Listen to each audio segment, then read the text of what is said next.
आप सब कैसे हैं? अच्छे हैं? आपको आज कहानी सुनने का मन हो रहा है? क्योंकि आप लोग रोज़ मुझसे कहते हैं, मैम आज कुछ कहानी सुनाइए। जैसे आप पहले स्कूल में सुनाती थी, तो मैंने कहा ठीक है, आज हम कहानी सुनाते हैं। सुनना चाहेंगे आप? परंतु कहानी सुनने से पहले हम ज़रा कहानियों के इतिहास के बारे में जान लें। आपको पता है कहानियाँ मानव पुराने समय से चला सुनाता आ रहा है एक-दूसरे को। जो कहानियाँ कहानी, है ना? जो बच्चे हैं कहानी, कहना यानी कि कथन शुरू से चला आ रहा है। जब इंसान बहुत पहले बोर हो जाता था, तो फिर वो क्या करता था? एक-दूसरे को कहानियाँ सुनाते थे और कहानियाँ भी कैसे? कोई घटना किसी के साथ घटी, फिर वही घटना उसने दूसरे को बताई कि ऐसा हुआ, फिर उसने उसको और उसने उसको, इस तरह से आगे चलती चली आए। तो वो एक कहानी का रूप ले लिया और इंसान को कोई मनोरंजन के साधन नहीं थे, तो भी वो कहानियाँ एक-दूसरे को सुनाकर अपना समय पास करते थे। और कहानियाँ तो आप भी सुनते हैं, आपकी दादी, आपकी नानी आपको कितने अच्छे तरीके से सुनाती हैं कहानियाँ, है ना? तो तभी तो आपको प्यारी लगती हैं। बच्चों को प्यारी लगती हैं दादी-नानी, तभी तो उनकी गोद में बैठकर सुनते हो कहानी, क्योंकि वो रोज़ सुनाती हैं नित नई कहानी, है ना? आपको अच्छी लगती है ना? तो चलिए आज हम भी सुनाते हैं, तो आज का हमारा विषय भी है कहानी लेखन।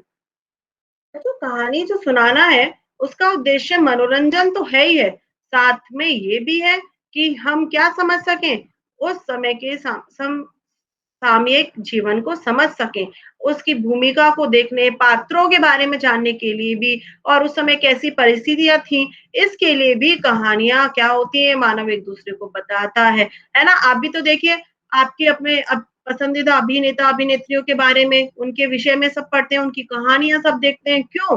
ताकि आप उनके बारे में जान सकें। और कहानी तो साहित्य की सबसे अधिक लोकप्रिय विधा है। लोकप्रिय क्यों है? सभी को कहानी कहना, कहानी सुनना अच्छा लगता है ना? और कहानियाँ बच्चों को केवल इसलिए नहीं कि उनका मनोरंजन हो, इसलिए भी कि उनको शिक्षा मिल सके, कहानियों से शिक्षा मिलती है, वो इसलिए लिखी भी जाती हैं और इसलिए सुनाई भी जाती हैं, है ना? देखिए बच्चों इधर कहानी लिखना एक कला है, हर कोई नहीं लिख सकता कहानी, किसी की कहानी तो अच्छी भी नहीं लगती, है ना? परंतु ऐसा भी नहीं है, निरंतर अभ्यास से इस कला को निखारा जा सकता है। अब आपको जब मैं कहानी सुनाती हूँ अच्छा लगता है, क्यों? क्योंकि मैं आपको अक्सर कर सुनाती रहती हूँ, बहुत सारी कहानियाँ पढ़ती हूँ, तो अभ्यास करती हूँ, है ना? और आजकल कहानी तो एक रोज़गार का साधन भी है।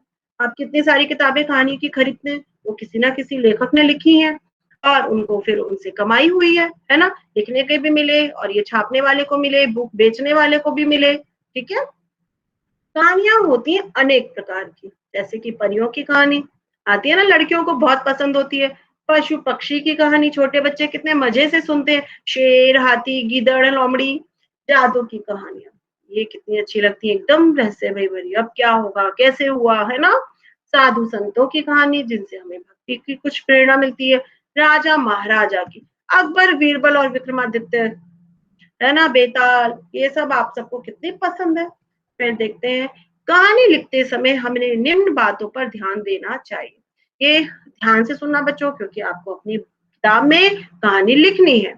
कहानी ना तो बहुत अधिक बड़ी होनी चाहिए, ना छोटी। क्या होगा अगर बहुत अधिक बड़ी और छोटी होगी? पढ़ने में मज़ा ही नहीं आएगा। छोटी होगी तो ज़रा-सी देर में खत्म। आप कहेंगे, है ना? आप कहते हैं ना जब छोटी कहानी सुनाते हो, मैम इतनी छोटी-सी है, कुछ बड़ी सुनाइए। भाषा सहज, सरल और रोचक होनी चाहिए। संकेत या चित्रों के माध्यम से कहानी लिखनी है, तो उन्हें ध्यान से पढ़ और समझ भी लेना चाहिए। यानी कि संकेतों को ध्यान से देखो, है ना? ध्यान से पढ़ो, चित्रों को भी। कहानी लिखते समय हमें जो संकेत दिए गए हैं, वो सारी बातें उसमें आनी चाहिए। ऐसा नहीं आपने कुछ छोड़ दिया हो, फिर कोई अर्थ नहीं रह जाएगा उसका। आइए कुछ उदाहरण भी देखते हैं, परंतु उससे पहले ये जान लें कि परीक्षा में आपको 4 प्रकार से प्रश्न पूछे जा सकते हैं कहानी से संबंधित। कैसे? एक तो दिए गए शीर्षक के आधार पर कहानी लिखो, कोई भी शीर्षक यानी कि कहानी का नाम दे दिया जाएगा आपको। शीर्षक यानी कि जो उसके शीर्ष पर होता है ना, उसका नाम दे दिया जाएगा, आपको कहानी लिखना है। चित्र दे दिए जाएँगे, उसके आधार पर कहानी लिखना है। संकेत छोटे-छोटे से आपको क्या बोलते हैं आप संकेतों को अंग्रेजी में? हिंट दे दिए जाएँगे और अधूरी कहानी आधी कहानी लिख कर दे दिया जाएगा क्या? रीड करो, बाल भास्कर में भी ऐसा आता है ना, अधूरी कहानी दे दी जाती है। अब आइए चित्र और संकेतों के माध्यम से कहानी। परंतु 2 बातें और बच्चों जो मैं बताना चाहती हूँ, एक तो क्रम से लिखना, ऐसा नहीं कि उनको संकेतों को आगे पीछे पहले पीछे वाला लिख दिया फिर आगे वाला लिख दिया, बिल्कुल भी नहीं। दूसरा कहानी की शिक्षा ज़रूर लिखना है, कहानी से क्या शिक्षा मिली। तीसरा है कहानी सदैव भूतकाल में लिखी जाती है, जो बात सबसे महत्वपूर्ण है। एक बार की बात थी, एक लड़का था, ऐसा नहीं एक लड़का होगा, फिर वो कोई कहानी नहीं होगी, ठीक है? अब देखिए ये मैंने दे दिए आपको सारे की सारे चित्र, देख लिए, दिख रहे हैं आपको, अच्छे से समझ में आ रहा है। इस चित्रों के आधार पर कहानी लिखनी है। चित्र तो चलो मैंने दे दिए, अब जल्दी से मैं आपको संकेत भी दे देती हूँ, ठीक है? ये देखिए, ये चित्र से ही समझ में आ रहा है, भूखा कुत्ता जिसका हमने नाम भी दे दिया है भोलू। आगे हड्डी मिलना, बहुत खुश होना, ठीक है? तीसरा है मुंह में हड्डी लिए जाना और रास्ते में पुल का आना। अगला है पानी में परछाई दिखना, उसे दूसरा कुत्ता समझना। फिर है लालच आना, भौंकना, हड्डी पानी में गिरना, लालच में पड़ हड्डी खोना। अब आपको इसके आधार पर कहानी बनानी है। कहानियां क्या थी, हम बनाए कहानी को। एक कुत्ता था जिसका नाम था भोलू। एक दिन उसे एक रास्ते में हड्डी मिली, वो बहुत भूखा था, उसने झट से वो हड्डी उठाई और बहुत खुश हो गया। फिर सोचा कि क्यों ना उसे किनारे पर ले जाकर खाएं जिससे कोई और छीन ना ले। जब वो रास्ते में पुल जब से जा रहा था तो पुल के उसने जब झांक कर देखा, पानी में उसे परछाई दिखी। पर उसने सोचा ये दूसरा कुत्ता है जिसके मुंह में हड्डी है। उसने उससे कहा, सोचा कि क्यों ना मैं 20 की हड्डी ले लूं तो और अच्छे हो जाएगा, 2-2 हो जाएंगी मेरे पास। और उसने जैसे ही उससे हड्डी मांगने के लिए अपना मुंह खोला, भौंकना शुरू किया, उसकी अपनी हड्डी पानी में गिर गई। लालच में आ गया था वो, और जब उसकी हड्डी गिर गई तो उसे बड़ा दुख हुआ, है ना? दुख तो होना ही था, जो था वो भी चला गया। तो हमने कहानी बड़ी बनाई संकेतों के आधार पर। अब इसका शीर्षक की बारी, शीर्षक होना चाहिए छोटा, तो मैंने भी छोटा बनाया, देखिए लालची कुत्ता। आप चाहें तो कुछ और भी बना सकते हैं।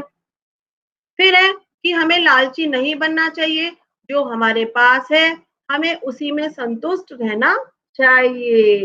लालची होना चाहिए क्या? नहीं ना, लालच बुरी बला है, और जो है उसी में संतुष्ट रहने से हम खुश रहते हैं हमेशा।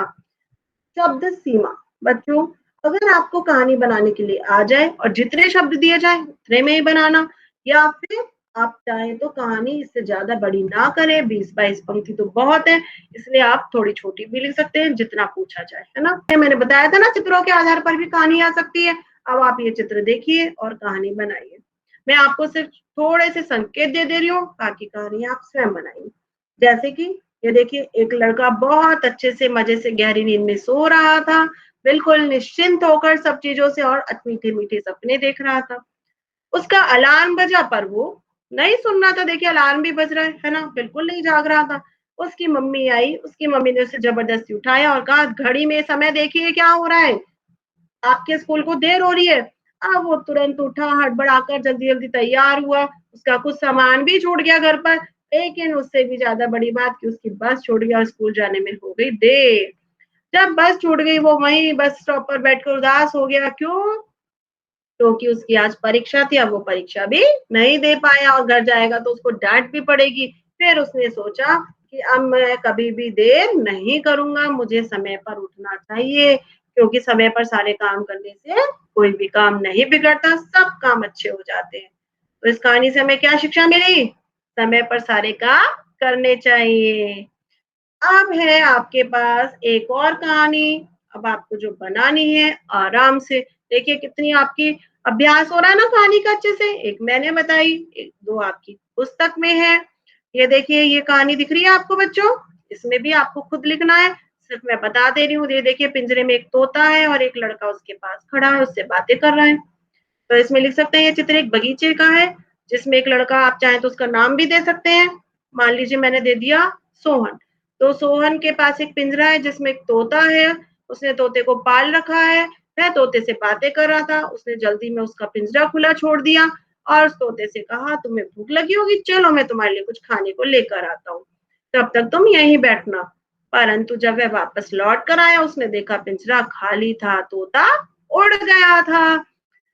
परंतु तोता भी जब उड़कर जा रहा था तो उसने सोहन से कहा कि किसी को भी कैद करना अच्छी बात नहीं है, मैं उड़कर जा रहा हूँ क्योंकि मुझे अपने दोस्तों के पास जाना है। तो क्या शिक्षा मिली इससे बच्चों? कि हमें किसी को कैद नहीं करना चाहिए, आज़ादी सबको अच्छी लगती है, स्वतंत्रता सबको प्यारी होती है ना? और हमें पशु-पक्षियों से प्यार करना चाहिए, उनका ख्याल रखना चाहिए। कुछ भी शिक्षा जो आप ढूँढे तो लिख सकते हैं। तो बच्चों आपको ये कहानी लेखन सब समझ में आया? अब क्या करना है जल्दी से बताइए? बताइए क्या करना है? आपको सारी कहानियाँ अपनी पुस्तक में अच्छे से लिखनी है, सारे नियमों का पालन करते हुए। बाय बच्चों।